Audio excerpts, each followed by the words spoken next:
Salam pemirsa. Pada tanggal 24 Februari 2025, bertepatan dengan peringatan 3 tahun dimulainya Perang Rusia-Ukraina, sebuah insiden mengejutkan terjadi di Marseille. Konsulat umum Rusia di kota tersebut menjadi sasaran serangan dengan ledakan yang mengguncang bangunan. Konsul Jenderal Oransky mengonfirmasi bahwa letusan terjadi di dalam gedung konsulat meskipun tidak ada korban jiwa. Untuk mengantisipasi kemungkinan ancaman lanjutan, konsulat untuk sementara ditutup dan petugas keamanan ditempatkan di sekitarnya. Menurut laporan media asing, 2 bom pembakar dilemparkan ke taman konsulat, dan petugas penegak hukum sempat menemukan sebuah kendaraan yang diduga dicuri di dekat lokasi kejadian. Diplomasi global, Macron dan Trump bahas upaya damai di tengah konflik Rusia-Ukraina. Dalam upaya mencari solusi untuk konflik yang telah berlangsung lama antara Rusia dan Ukraina, Presiden Prancis Emmanuel Macron mengadakan pertemuan penting di Gedung Putih bersama mantan Presiden AS Donald Trump. Dalam diskusi yang berlangsung intens, Macron mengungkapkan bahwa telah tercatat sekitar 1 juta warga Ukraina tewas akibat konflik ini. Ia menekankan bahwa setiap perjanjian damai harus menjamin keamanan Ukraina tanpa mengorbankan kedaulatan, sekaligus memastikan bahwa Rusia tidak akan kembali mengulangi tindakan agresif yang pernah terjadi. Macron juga mengungkapkan bahwa Perancis telah berdiskusi dengan Inggris mengenai penempatan pasukan perdamaian di wilayah Ukraina, dan negara-negara lain dinyatakan siap bergabung dalam inisiatif tersebut. Di konferensi pers, Trump menyatakan dukungan terhadap gagasan bahwa biaya dan beban pemeliharaan perdamaian hendaknya ditanggung oleh negara-negara Eropa, bukan semata-mata AS. Ia juga menegaskan keterbukaan terhadap kehadiran pasukan perdamaian Eropa di Ukraina, dan menyebut rencana tersebut akan dibahas lebih lanjut dalam pertemuan dengan Perdana Menteri Inggris, Keir Starmer, pada hari Kamis mendatang. Selain itu, Trump mengungkapkan bahwa ia telah berdiskusi dengan Presiden Rusia Vladimir Putin mengenai rencana tersebut yang menurut Putin akan diterima sebagai bagian dari kesepakatan untuk mengakhiri perang. Rencana pertemuan dengan Presiden Ukraina Volodymyr Zelensky juga diperkirakan akan segera terlaksana dalam minggu ini atau minggu depan. Ketegangan di Timur Tengah, penukaran sandera, upacara penghinaan dan operasi militer. Di tengah ketegangan yang semakin meningkat, proses penukaran sandera antara Israel dan Hamas kembali mencuri perhatian.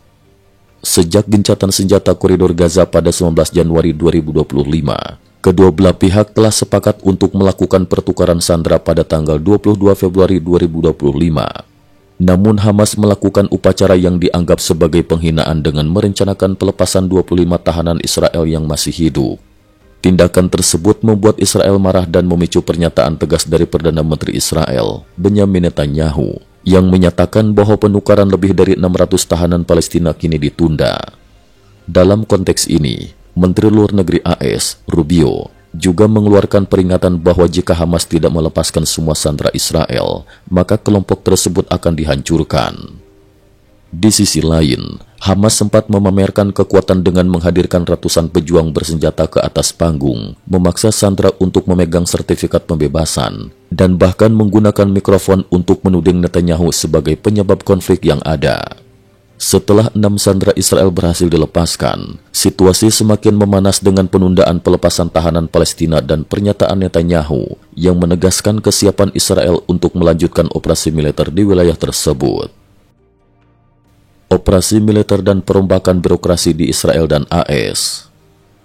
Ketegangan di kawasan semakin meningkat ketika militer Israel melakukan langkah signifikan dengan mengirimkan tank ke wilayah tepi barat, sebuah operasi yang pertama kali dilakukan dalam 23 tahun terakhir.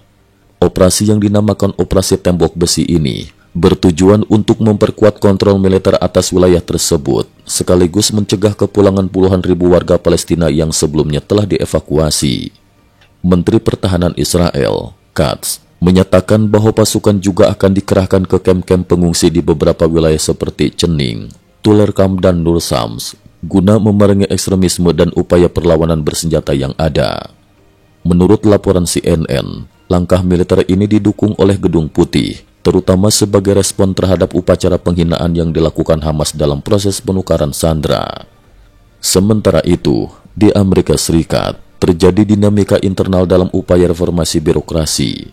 Pemerintahan Trump mengumumkan bahwa Seluruh staf di United States Agency for International Development (USAID), kecuali beberapa personel kunci, diminta cuti. Langkah ini diperkirakan akan mempengaruhi sekitar 2.000 karyawan dari USAID.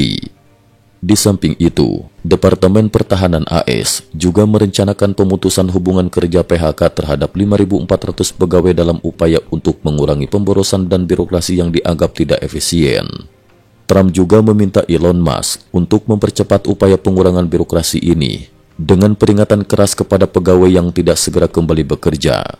Di balik langkah-langkah tersebut, kritik dari anggota parlemen, termasuk yang berasal dari South Carolina, menyuarakan pertanyaan tentang besaran gaji yang diterima oleh pegawai pemerintah dengan dana pajak rakyat. Di tengah dinamika tersebut, keputusan pengurangan birokrasi di sektor federal menjadi topik hangat, terutama setelah Hakim Federal dari Distrik Maryland mengeluarkan perintah pembatasan terkait akses catatan Departemen Pendidikan dan data pegawai federal. Pemerintah Trump menganggap keputusan ini sebagai hambatan bagi reformasi yang tengah dijalankan. Kesimpulan, dalam satu hari yang penuh dinamika, mulai dari serangan di konsulat Rusia di Marseille, pertemuan diplomatik tingkat tinggi untuk mencari solusi damai di konflik Rusia-Ukraina, hingga ketegangan yang terus meningkat di Timur Tengah dan upaya reformasi birokrasi di Amerika Serikat, dunia kembali menyaksikan betapa kompleksnya tatanan geopolitik saat ini. Setiap peristiwa tidak hanya menggambarkan perubahan cepat dalam lanskap politik global, namun juga menandakan bahwa upaya menjaga stabilitas dan keamanan dunia harus melibatkan sinergi antara berbagai negara dan pemimpin dunia. Cukup sekian dulu. Terima kasih atas perhatiannya. IT News juga memiliki channel di platform Mohon kunjungan dan bantu subscribe agar bisa mengikuti perkembangan dunia tanpa batas.